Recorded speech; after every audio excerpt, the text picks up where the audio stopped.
Hey everyone, today's episode of COCOISM, the podcast, Runway and Reckoning. I'm dying to know why America's Next Top Model mattered culturally so much. Well, to me, it mattered so much because I feel like it changed the game. It started the game so that we knew how reality TV was supposed to look. And then we realized they didn't know what they were doing. And then now we're here. And that's why we have this I feel like we're having this big moment of like, oh, let's take a look back in reality and figure it out because it was not what it was supposed to be.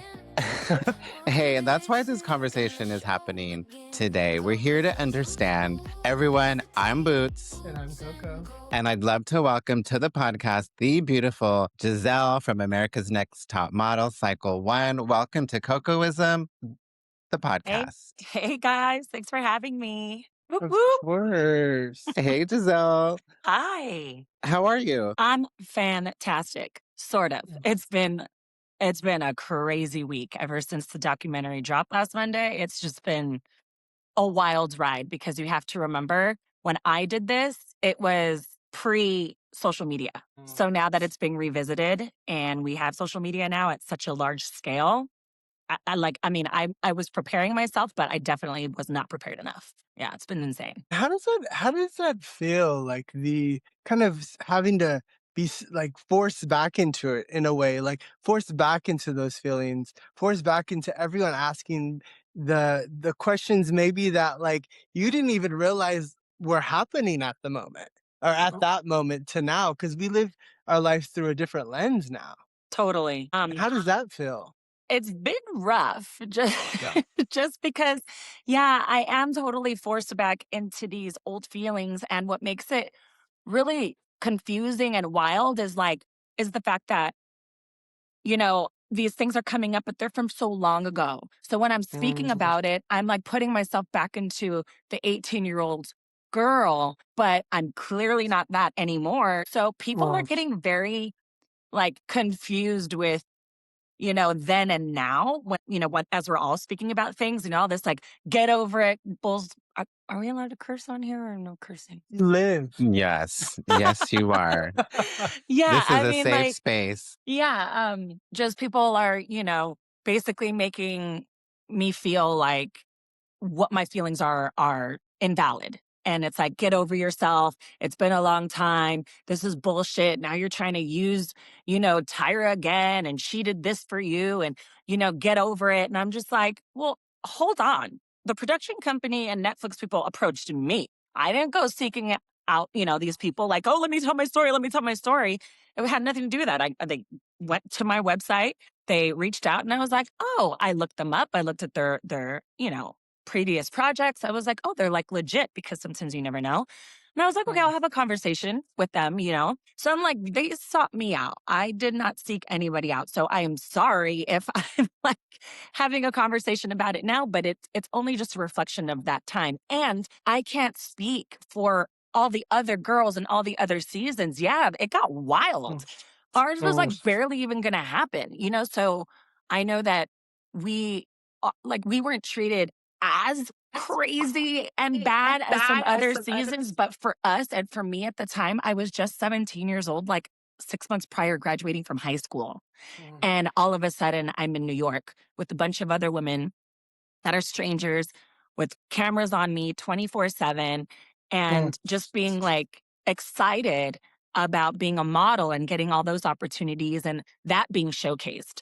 We didn't know the marrying of the, big brother type portion of it then to the competition portion of it being married together because that's essentially what, they did. Tyra wanted to bring the two together. And so we didn't know what was going on. I didn't know what I signed up for. And I hate that when people are like, well, then why'd you sign up for it? I'm like, we were the first season. We didn't know what we signed up for. I know I didn't. And I only got like literally 2 seconds to look over a huge stack of papers, without any legal representation or parents to even sign for me because I was of legal age to sign my own things. Do you think I even know what I was signing? No. So yeah, it's been wild. Was it scary when that that NDA or that stack of papers was in front of you?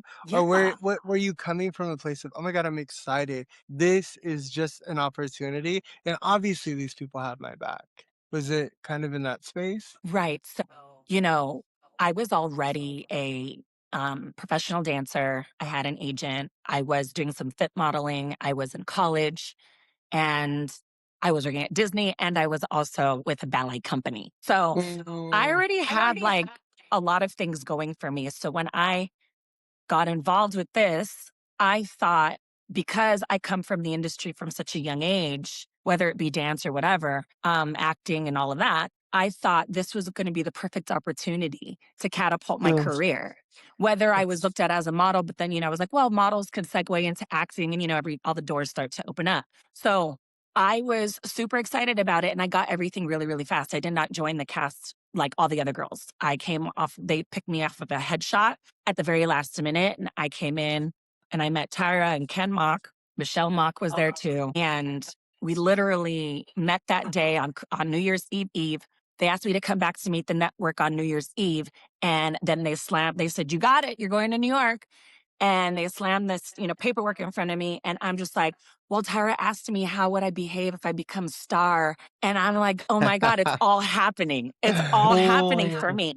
And I'm like, but I don't have any time. I don't even know what this is, but I'm not going to have the opportunity, if I don't sign. So I should just sign it. Right. mm. Yeah. And, Tyra seemed like she got me because I also have scoliosis. Right. I remember she had Mm. me do a runway walk in the office there where I met her, and she was like, "Can I see you do a runway walk? And I would like you to lift your shirt up, please." Like, I mean, like she wanted to just to see Mm, like my body abdomen area. Just walk up and down, and then I freaked out because I was like, "Oh my God, she's gonna see me from the back, and I'm gonna be all crooked." And I started to cry, and she was so mm, lovely and so supportive at that time. So I felt like, wow, and she still wants me. Even though I'm not mm, perfect, my body's not perfect, she still wants me. And she told me it's nothing to be ashamed of. A lot of people have scoliosis, not a big deal. And at least she ended up having scoliosis as well. We were talking about that. But so I thought she had my back. So I thought it was cool. I felt very comfortable and I was like, okay, then let's do this. mm, Scared, not so much. I just was like, it's just what I have to do in order to be a part mm. of this, television show. Yeah. Wow. I love hearing all that. It's like, it's so nostalgic, right? Because, before we were a couple, I mean, I was obsessed with the show from the beginning, on my own. And then going back and talking about our experience of watching it, in our past, then seeing the documentary and feeling so emotional in the first episode, like the episode Yeah. that really showcases you, Uh-huh. Ebony, and some of the other girls. Like I was like so upset, but I know that I had to take a moment to just like Mm, digest, and give it a little bit of space. We did a reality show like a few years ago, and I understand a little bit of your experience in the way that like there's the producers, mm, and there's the idea of what you think you're getting into, and then there's Mhm. also the edit, right? And and then it all comes together. I don't know what I was doing on this show that we did. It just was changing. It evolved into a hot mess for me, but that's another story. Oh no. I we had so much like engagement from promoting this episode of you, and there was a lot of Coco mail that came in. Oh, Coco Um, Mail. and some of the audience wanted to know what happened off camera that viewers would never believe. That they would never believe. I feel like nowadays people are going to believe and a whole lot. I mean, we've got aliens visiting. I don't know what's going on in the world, So I don't know specifically like what they might not believe, but like certain things that didn't air, um, were like we had like nights out. We had mm, they were allowing us to like go into nightclubs in New York and they didn't check my ID or anything, so I'm underage. And then there was like, a little bit of like drinking alcohol, which should not have been doing at my age. But yeah, they did not put any of that in. Is that really crazy? I don't know, being that it's fashion industry or television or whatever. Maybe that's just like, what you do. But mhm, yeah, that was there. And then also people didn't see how Elise was so nice to my face. So I was pretty shocked when I saw the rant that she did Yeah. thereafter. I was like, wow. And she was so nice to me. Like, she was like a lovely, like, person, like, meek, demure, docile. I don't know. Like, she seemed like she was a friendly person. Yeah, that's how she behaved off screen, I guess, with me. But turns out it wasn't so much the case when it Mm. when it went live. So That yeah. was brutal. Also, people don't see when Ebony left the episode before me, she left me a really kind note telling me to, like, just basically, like, don't let anybody tear you down. You shine bright. You go, continue it to kill it in the competition. I can't remember exactly, but they were like really nice, inspiring, encouraging words for me. And I wish people would have seen that because, how they edited me, that I was, no confidence. And then, Ebony and I got in another thing, and it was like just not the case at all. At all. Seeing that back in the way that they even edited on the documentary, Yeah. like what when you saw it, what did that like make you feel like, or what did it bring you back somewhere, or was it more of like I shocking that that's what they brought up again? Literally emailed them. Got it. I emailed You production did. after I saw that, and I was like, "Really? Did you guys have to put that part in it?" I go, "That was just a small part of, like, something that wasn't even, like, really a thing, and now it's a thing, and people are being, they're attacking me with social media now online because of that." And I'm like, when I'm looking at it, I could see how nervous and uncomfortable I was to even ask her that. And little does anybody know, the whole house, this is at the time, people, 23 years ago, the whole house was complaining, and they didn't really air any of that. Um, and there were two other African American women that were in the house too, Robin and Kizzy, and they were complaining about it as well. Mm. And then I was like, okay, well, maybe I'll take one for the team and I'll just ask her nicely and politely, to wash her hands. And then it became such a wild, a wild thing. And it makes me feel so shocked and embarrassed and just like, I was so innocent, in what I was trying to do at the time, in my Mm. 18-year-old brain, prefrontal lobe fully developed yet.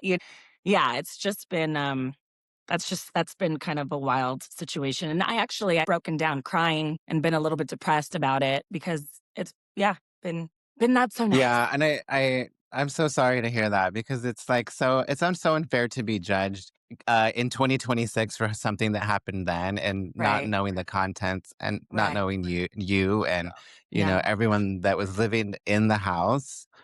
Um I have Well, to ask, like, for production, like, were you guys encouraged to critique each other? yes. And did production like check on you guys emotionally? No. No, other than what, maybe like to sit down, "Oh, how are you today?"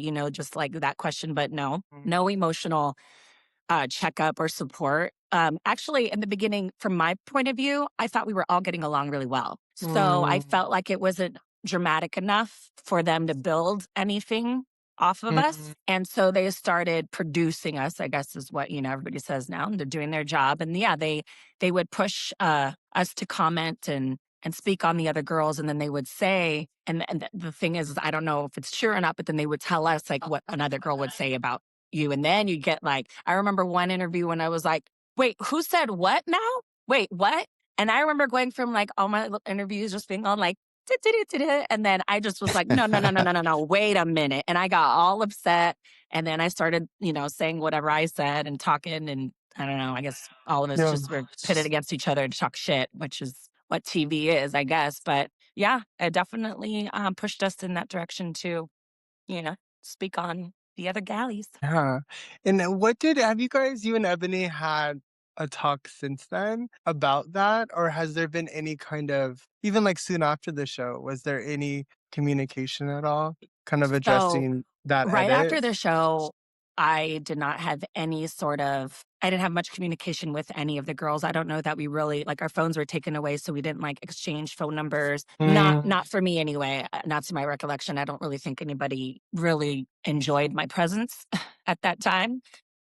So I didn't really connect with anybody like that. I did with Tessa because we were the two girls that came in last minute, but she left right away on the first episode. So I felt like I lost her. But no, we did not. I ran into Adrian a couple of times at like some events. And then later on, as the social media picked up and everything, way before this documentary even was like a thought, Adrian and I would chat a little bit. And Ebony and I have chatted many a times over the past 4 years now. I think we started communicating a lot on Instagram, I think back in 2021 or 22. I was looking back and it was one of those years. And she is such a lovely person, really great, inspiring, positive human being. And yeah, we are actually going to be hashing out some things and squashing some things and talking about it between her and I live this Thursday. I So love so that. people can, finally see what's real and not, they can stop thinking the worst of people before ever really knowing a full story and going off of an edit. So yeah, we're looking forward to that. We're excited. Yeah. So that's what's up. How Oh, and Adrian checked in on me when the doc came out. mm, Yeah. And how Shannon is and I, we just started a lot of the girls now have kind of been talking a lot more, but in the past years, it's just been Ebony and I, and then a little bit of Adrian. I love that. It's so good to hear because going through something like that, and even after it was so crazy to hear that you guys, when you were eliminated, you were like put somewhere until the show was done. That to me like sounds crazy. Yeah, How but did you I don't know. I don't know that that happened on our season. I think got that it? happened later on, but I know that I specifically left right away the next day because the girls were leaving also the next day to Paris, which was Got it. Oh. heartbreaking Yeah. because I'm part French. Grandfather is from Normandy, France. So I was Yeah. like, oh my, and I remember it was such a disaster. My mom and they were like, well, you can't come on the show unless you have a passport ready to go in case you go on the international portion of the trip. And I didn't have one, and I only had 4 days to get everything together. And Mm. so I remember going, oh my gosh, it's Paris. I'm going to go see like part of my heritage, and when I got in that car limo the next day, I remember turning around and I saw all the other girls getting into their limo, and we were both going to the airport, or we were all going to the airport, but I was going by myself back home, and they were going all together to Paris, and I was devastated. And they're all laughing, and I'm like, it was sad, That I would be sad too to miss right? that. But I'd like to know, Giselle, did the show affect your relationship with your body long term? Yes, I wanna say that it's a combination because it's another thing too. People are like, "Get over it." People are, dying out there, and I know that there's bigger things in the world than being called a white ass, and of course, it was edited that way. I'm like, out of all the things that I said, that's what we put in, and then me getting my chucha waxed off again, you put that I'm like, "Okay." Um I don't want to say that it's all on Top Model or Tyra or, yeah, I didn't think that I had any body issues because I was already a ballet dancer and the ballet world is very strict about body image. Mm. So I was like, I don't even have like any like body fat percentage really. So when I heard, Tyra say that comment, I was just like, well, what am I supposed to do? Literally shave my like bones down, like my hips, like there's nothing left, so Oh. that kind of impacted me because I was like, well, now she said that all over national television. And if I wanted to be taken seriously as a high fashion model on the runway, nobody's going to take a wide ass. And there's nothing I could do about it. So that bums me out. Yeah. Yeah. Long term, yeah. I mean, I've always been, with the modeling and the ballet and the dance and stuff. I've always been either struggling. I yo-yo a lot. I tend to go real extreme and like do juice diets and colonics and cleanses, and then I drop a bunch of Mm. weight, and then I miss food, and then I'll binge, and I just binge until I get disgusted with how I feel about myself, like what I look like, and then I'll swing back the other way. And it's constantly a hurdle, and I still do it now at almost 42 years old. Mm. I don't know. I mean, I don't know how you, I've tried therapy and, and of course they could say all the things and it's just something that kind of stays with you. I think that if you are coming from a performance background. Right. That's real. I mean, Yeah. some things just never go away, in relating to that story of like your chucha being waxed on screen. I mean, in our season 1 of Blowing LA, the reality show, I got my eyebrows tattooed Screen. on camera, and then Giselle, it didn't make the cut. And Oh. I was like, and nobody's gonna see this. And I literally had my eyebrows tattooed on for the show. And you know how in like 30 minutes, and it was just like I was so upset. So it's like, it's just like you do these things or these things happen, and I was like, okay, I mean, whatever, but I hope that it sounds like you are doing things that are healing. I think reflecting back is always a healing part too, and it's nice to see like the joyous part of you and your smile, because I just know you're a fun person. Um Yeah, does somebody resent wrote that on a comment. They were like, I don't remember this girl being so bubbly and this, that, and the other. And I'm like, I was edited. I was young. I don't know what you want. Yeah. This is who I am, though. I'm an outgoing person, How was that moment? Just to like about going back to like, knowing yourself and like being excited to be a part of something. And just because we do hair for a living, this part, I remember when I saw it live and I remember watching it again when you got your hair cut. Mhm. And I remember like, it hasn't happened to me, but I've seen it happen to other hairdressers where they, cut someone's hair too short. And that's like a deep rooted thing. And just, I would love to hear like how that moment for you, like, did that come from some, like a past situation that you went through? Yes. Yeah. Yes, because of course, again, it's the age old, oh my gosh, it's just hair to grow back. Yes, I know. I mean, obviously, I'm over it now because my hair's short. Second time I'm like, cut it. Yeah. But yeah, no, so, and I don't want to say this because I don't want to be disrespectful to my mom, but the thing is that my mom loves long hair. Mm. She thinks that long hair is what's beautiful and youthful and all these things. And she always had me have my hair long and I could never cut it. And she always would like Mm. instill it. So when they went and did that, I believed that I'll no longer be youthful and pretty. And they took like part of my strength away, almost like my last name, like Samson and Delilah, when they cut his hair off and all of his hair all of his strength was in his hair. Yeah. That's how I felt. I'm like, and it wasn't even, they didn't even cut, it wasn't even that short. It was nothing like this, but just that scissor cutting moment, I thought I was going to lose everything, and then nothing was guaranteed. I'm like, what if I cut my hair now and then they just kick me off later? And then look at what they've done to the girls after that. My gosh, just like buzzing it completely. And then bye, you're gone the next day. Right. So, I just felt a level of uncertainty and I didn't think that I was going to be strong and beautiful and youthful because it was just kind of instilled in me that way. Really has nothing to do with the actual hair itself. You know what I mean? Yeah. Hmm. I know that a lot of people like can and will relate to that because I don't think that ever really was said, and it's such a moment that happens Right. time and time again, and to know that like it hair like is such an important part of us, and Right. it can mean so many different things. Right. So Yeah. thank you for Certain sharing cultures, they that. don't even Yeah, cut their hair. It's like part of who they are. Yeah, yeah, I mean, I feel like any little thing that we did or major thing that we did, I just feel like for me, my feelings were constantly diminished because they just saw me as a whiny crybaby. She does nothing. She's stupid little girl type person on the show. And I'm like, you don't understand. Like my whole confidence thing, they played that whole thing up.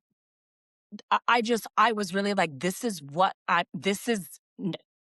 okay. First of all, what was not aired, what was not aired was the very first elimination round. Because remember, I'm coming in already having done things in the entertainment industry. It's not like I'm not new to it. So Tyra says, if you don't learn to humble yourself, America is not going to like you. What? I'm cocky, I'm conceited, I'm too confident. What's like, I don't even know what that means. And then what do I do with that? Okay, well, in my young brain, I'm like, well, if I just start self-deprecating myself, then maybe that's how I can show that I'm more humble and I have humility, and people will resonate with me more because I'm not thinking that I'm all that in a bag of chips back then, even though I did think that because I was doing so well at that age. And I just was like, okay, fine. So then I started playing that side because it's the only thing I thought was the right thing to do when I was given that comment. So then they fed into that and that became my entire storyline. But you could even see Bo Quillian says, you guys keep talking about her confidence, but these pictures don't show that. She looks like a confident model here, you know? So Wow. that was diminishing, you know, even the waxing was diminishing because everybody was making fun of me saying that I was dramatic. I didn't even have anybody like going down there at that age. I was like a pure girl, you know, almost. I didn't, and then I have Afro-Latina roots. So my chocha down there is going to have a coarser hair than maybe a Caucasian woman or, you know, so it was painful. I was bleeding and I'm like half crying and half laughing because of the experience so I've never done it again. I've never, ever done that ever again. And I will not. That was so painful. And even then, oh, she's a dramatic and she really needs to calm down. Okay, well, it hurt me. So sorry. That's really terrifying. Yeah, and then Like, your legs are up here and they're in my butt crack but if I don't do it, then I didn't, you know, I felt like I was gonna get eliminated, you know, and I'm like, wow. well, I guess I just have to me, I thought it was torture. Some people have no issues. I have friends that do the waxing all the time. They love it. And they said it gets better with time. I'm like, yeah, but not for me. I'm a very sensitive person and it's too painful. That really, Giselle, it's awful to hear. And it leads me into my next question. We recently saw a movie, a friend of ours is in it, Robin Tunney, and the movie is By Design with Juliette Lewis. And in the film, there's a line that says, resentments are like drinking poison and waiting for the person to die. I'd love to know, do you still have or hold resentments for the show or for Tyra today? No. I mean, what am I going to do about it? It's something I did. I mean, it's just, I don't know what to, I don't know. I don't know because I can look at it and be like, wow, it was so destructive to me. And then I can also look at it as in it is what it is. I mean, I guess where I would hold any resentment is just the fact that it would all might have been worth it if we had some sort of payout and to know I was told I was told this, but to know if it's true that she was making like 13 million a season or 18 million a season, I don't know, in the millions a season, and we're over here being humiliated and with no real like job prospects in the future.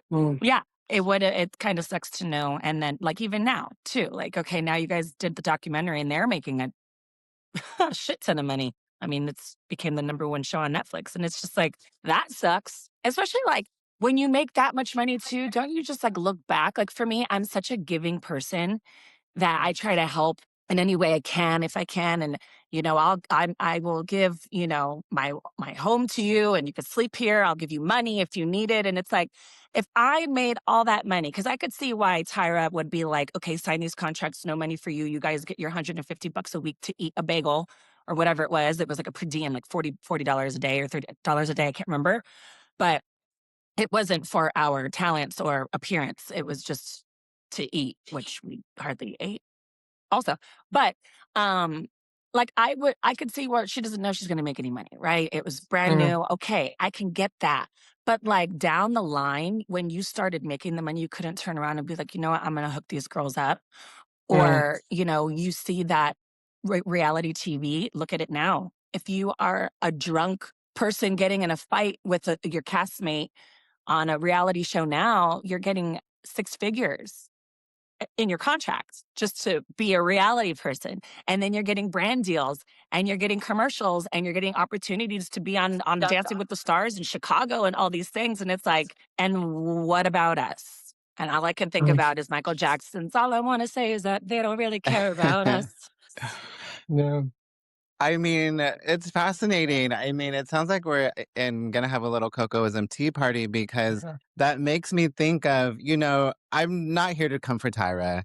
We had a little Yeah. viewing party of the documentary with friends over the weekend, and it was a mixed bag, right? I mean, there was one guest here that was despises Tyra for who she is, what she did, et cetera, et cetera. And I'm not here to do that for her. She's in her own lane, but in life and my life and our journey together, we love to compliment. So I wouldn't give, Tyra the overall mother award, at all, because the deserving overall mother awards are for people in my life like RuPaul, right? There's like RuPaul's Drag Race where there's season after season. I mean, the queens are serving and not everybody loves RuPaul who's been on the show, but RuPaul is overall mother because she keeps the girls and she loves working with them after the show. She promotes them, they Yeah. do a show in Vegas, they all get to come back on and do challenges, and it's like Oh,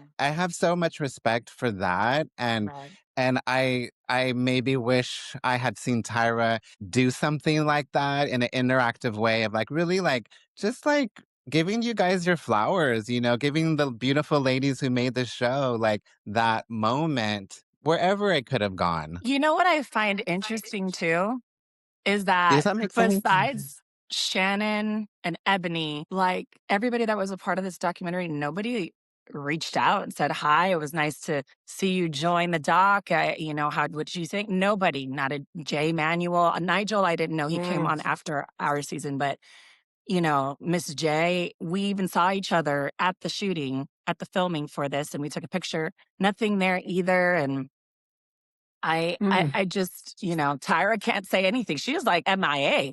But, I just find it very interesting to be part of something so visible right now. And we all did it, not necessarily together, but we did do it together because we have a final product, right? And no one's saying anything. How to are the That's like I just like okay. crazy. Yeah, it's like you do I don't know, I come from theater, so like to me when you work on something you like keep in touch, you call each other, you talk, you say, "Hey, what's that?" I don't know. It's bizarre to me, but whatever, I guess. it's interesting to hear like you talk about the Jays and how were they actually? Because we see a version of them on the show, on the documentary. And obviously everyone's gonna have their opinions on what they see, especially the two versions that we saw. How are they on the show to you guys? Well, I'm partial to Miss J because he chose me for the Runway challenge winner. So I'm like, that's really Yeah. cool. And that was the first Period. challenge of the entire franchise. Yeah. So I don't know. I'm just partial to Miss J. Mm. Now, Oh, J Manuel, and I feel so bad for what Miss J has gone through, and it's very terrible to me hear that too. that Yeah. that Tyra never really checked up on Miss J, but yeah, that's telling. That's telling. Now, Jay Manuel, his role changed throughout the seasons, from my understanding. I didn't really watch much of these shows. Um, I was a little bit confused on what his position was on our show because he was introduced as our makeup artist, but he was very Mm. heavily involved in like saying stuff and critiquing us and saying, like just like, kind of inserting himself with all of us in every single whatever photo shoot or commercial, whatever it is that we were doing. So I was like, well, but I just thought he's a makeup artist, but I guess he was artistic director as well for our season. I'm not sure. I mean, this person I find just to be kind of just very messy, a very messy personality. I don't know. Yeah, not my, Yeah. not, I, I mean, I haven't even told him this tea, but I used to work at Sellinghurst in New York, and I remember him What? and coming into that salon. And to me, it's like I've worked with so many people, and there's few people that I am involved with where I'm like, wow, like you're not nice. You're not like like, and it was not even just once. It was like enough to understand that like they are in a space and literally everyone around them, they don't actually exist. It's Right. about that. So it's interesting to hear you say that. And it's too bad because I also want to touch, we're all in this industry and it's evolved, right? We have evolved, Mhm. the show that we were on, it evolved, right? But then when I hear the stories that happened then, and then to think about our experience as well, you realize that it hasn't changed that much. There's just a little bit more, a little softer with it, but still doing the same things, trying to not pay you and trying all of these things. But anyone that's coming into this industry has to like know that like yes, take the job, but like fight for what you want, fight for Right. the artist that you are, because we all deserve to be paid. And right now there's so much happening in the world where we all of our talents need to be paid for. Recognized. These Sure. platforms aren't just giving us like a career after. Like you film Mhm. a show and then you're like, my life will change. And then you see after it goes stagnant, or the people that are at the top of the show, you see them doing stuff and you're like, wow, Yeah. like it really brought me back to our experience. I was like, oh, we had some tyrants too, you know? And For it's sure. it's humbling and I'm so grateful that you willing to talk about all of this because this is not easy. What you went through is like not easy. And but did it before there was any kind of rules. And so they just were just a free for all Right. Right. and taking advantage. And I think that that's what it's like. No matter what it is, everyone needs to be accountable for taking advantage of people. Yeah. That's baseline, you know? Absolutely. Yeah. Yeah. When I heard Yeah. Danny or Danielle say that Tyra told her years later that she knew she wouldn't have any opportunity just for being on the show. I was like, so you actually know this. Like and then you're putting us in an environment to where you're trying to teach us and coach us to be this person for the industry, but there is really no industry for us to go to. I mean, listen, I'm not, we know Annalie Tipton and Yaya and Eva. There are girls that have come out of it, doing their thing, but more on like the, again, see, acting side of stuff. I know there's some like models out there, I believe, but I mean, those are like the big ones that we really, really know we see like on our TV screens and such. So obviously, for some people that worked, but I also heard different things too about how they got what they got in their life. Yeah. So, and it doesn't seem like it, from what I'm hearing, it doesn't really have anything to do with the show. It's like, I think Yeah. they knew the right people and, Mhm. um, so yeah, poor Danny, because I feel like she was a winner. And, how, to me, it's like, how is Eva Annalie, different than Danny? Do you know what I mean? Like, what Oh, made them be able to make it and then and not work for Danny? Do you know what mm, I'm saying? yeah. Mhm. Yeah. And then it's It's, like, okay, well, out of all the girls that did make it, what's 24 season? How many girls were on each cycle? So many. A lot. so So many. it's like what, maybe 2% one of the girls are out there Yeah. doing something with it. Yeah. Yeah. And it was like just hearing you say that, I think it was like the beginning of that was like how shows are now, how it's like, if you play the game right, you can Hmm. have a career, but it may not be in this realm. But Right. back then, you guys didn't like that wasn't a thing, No, but I you know? tried. Yeah. I tried. They did put this in the doc, but it's kind of glossed over, but whatever. I didn't have money for a publicist or anything like that, Yeah. but I was like, well, what can I do? And so I put out flyers to all casting and all agents and managers to come to the UPN network and see our show and hope that they would see me. I remember putting all those little stickers on each one of those postcards and I put them out Mm, there and I was so excited. I was so excited because I was like, I get to showcase myself because I was doing acting. We were doing acting commercials. I was showing even some of my dance with my photo shoots. And when Alice Spivak, God rest her soul, she passed. Um, I was showing that those elements of myself. And that's another thing too. So last year I was talking to a manager and I was trying to get representation as a manager or with manager and agent. But anyway, in this case, it was manager. So two of these people come on and they were speaking to me so passive aggressive and derogatory, just like basically diminishing me and my time on the show and who I was and what my background is and what my past. And I'm just like, I go, okay, well, hold on a second. I go, you're diminishing reality TV as if it's like not a huge thing now these days. Like that shouldn't even be a situation. I go, look at Ariana Madix. She was a bartender on Vanderpump Rules, and because of her breakup on national television with Tom Schwartz or Tom Sandoval, she got Dancing with the Stars. She got Chicago. She got Love Island, killing it. And I'm like, for what? Like, what was the talent? Because in our show, we actually had to have some sort of talent.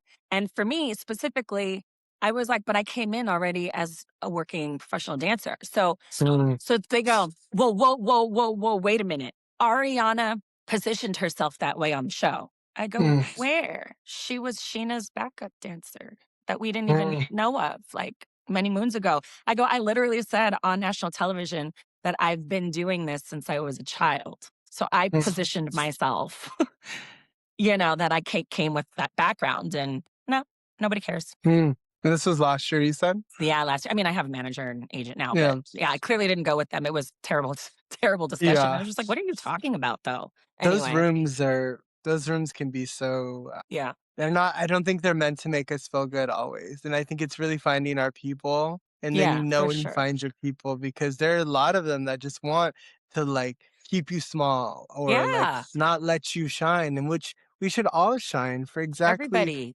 Yes, who we are, what we want to be, And it's that brings me to like if there's anything that like a young person, a young girl, any kind of person that is coming into this industry, is it that you could tell what's something that you could give to them, or just a little love that you can give to them to make it a Well, little that's bit. number one. You have to love yourself no matter what. But honestly, you need to live in the land of Delulu. That's what I'm saying. Being delusional in your conviction of who you are and what you want to be and what you think you are, you go live that. No ifs, ands, or buts about it. You go be Delulu. I live in my delusion. And sometimes people look at me like I'm crazy, but I'm like, there's no other way. Like, why not live there? Because if you live there, anything is possible. Right. And it's when you're questioning, like, they looked at me or they said no. Okay, they didn't hear me right. Right? They must have not heard you, I love that. It's like incredible because I think you two are going to be best friends. And I think we may have coined the COCOISM, the ism of the episode, which is delusionism. As like DeLulu-ism. Thank you, Giselle, because that is what we need to live in. And I'm here for it. I'm literally had so much fun in this conversation, Giselle. I'm manifesting this hair moment that we're going to have together. And it's like, it's so important for us to end this episode on when looking back at all of this experience that you had, is there any one thing that you were like, you know what, I got that from that, or I learned that from that? And it can just be one single thing that you have taken to you today. And it's okay if it's absolutely nothing. End scene.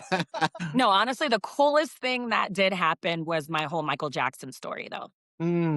Yeah. That was a dream of mine ever since I was little. I said, one day I'm going to meet him, one day I'm going to meet him, one day I'm going to meet him. And then he found me.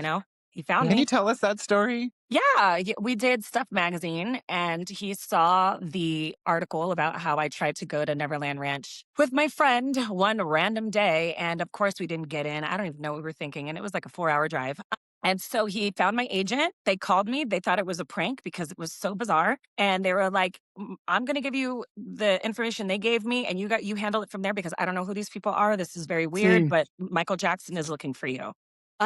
What? I'm back in school. I'm in a biology class when I get this phone call and I'm shaking and I'm sweating. I'm like, what? And so I was like, oh my God. So I called, and his assistant at the time, Frank Tyson, who sounds just like him, by the way, picked up the phone, and he was like, oh, we're right in a recording session. Let me give you a call right back. And I'm like, okay. Called me right back and said, Michael saw your article, and he knows that you're on that show and you tried to come up here, and he wants to invite you and a friend or someone to come back up, and then we'd like to discuss with you some potential projects in working together. And so we went up there. I took the same friend because she deserved it, right? And I met him. I did all of Neverland. I fed giraffes. I hung out with his cousin. He took us around in golf carts and took us to the cottage where all of his wolf statue, his Thriller jacket, all of his Grammys and Emmys, the glove, everything we got to see was so cool. We got like a private tour and did all the rides, and then spent time with him in the theater where he was working. And then I know this guy doesn't have that good of a reputation now, but at the time, it is what it is. Brett Ratner was there, and he was like, so we're going to be doing the sequel to Thriller off of the Invincible album from the song Threatened, and we want you to play the Ola Ray, the love interest in it. But then the allegations happened again, the second ones, and then he left. So that was over for me too. It's like been, top model didn't turn out the way I wanted it to. And then I really thought I was going to make it with Michael, and then that happened to him. So then it had to trickle down to everybody else, and that didn't happen. It's, kind of been a bummer, but yeah. And then where are you? What are we doing now? Because you and Ebony are having a live this Thursday. Yeah. Because obviously we're going to be there, but all the Cocoa Puffs and Bootsy Rolls want to know. Oh, I Period. Time, when, do you have that information? No, we're going to put it out tomorrow. Okay. We have to. And then She's what like, else, do your podcast and then call me after. I'm like, okay. what are you doing now? Like, what is life like for you? So I left the industry for like 14 years, and then my brother convinced me to get back into it, and I joined a theater company in New York. I did a lot of festivals and was nominated for Best Supporting and Best Actress twice in these theater festivals, and I did off-Broadway, and then COVID happened, took a break, then just recently, this past year, got with my manager and agent, and I've been back in the game auditioning, and then I had like 3 or 4 commercials out last year, and I've been working with independents and shorts and doing my acting game, really. And then I created a charitable unity and symbol pendant called Kiss the World. So I have that. And then I invest in real estate, and I invest in tech, and I try to jump in my dance classes now, but I have my discs are not liking me so much, but I try to get into a dance class every once in a while. And so I'm just back in the industry doing my thing. And it's been fun. Yeah. I love it too. Thank you for being brave. Like, going on the screen again and telling that story, reliving that again, it's brave, and we all appreciate that so much now, and we all need that, Thank you. Yeah, thank you. I really love your courage, and I encourage all of us to live in our DeLulu-ism, DeLulu-ism. It's really how Coco and I got to create this podcast, because I think from our experience in that, reality show that we did, it's like, we weren't really recognized enough, our talent wasn't really showcased, and but also a lot of gifts came from it, right? So we wanted to have our own experience where we are the edit, and we're going to tell our story and what we do in creating beautiful hair. We're parents, we work in the industry, we're obsessed with pop culture, and we get to have these moments. And so I'm really grateful for that. Thank you for being on the show. I welcome you to the Too Many Things family, because yes, too many things. So let's be Too Many Things together. Thank you so much. Thanks, guys, so Thank much you, for Giselle. having me. So nice getting to know you more and meeting you, and spread love, kindness, happiness all the time, and live in that DeLulu-ism. Yes. All of I it. love it. So we're gonna stay on. I'm just gonna press this button.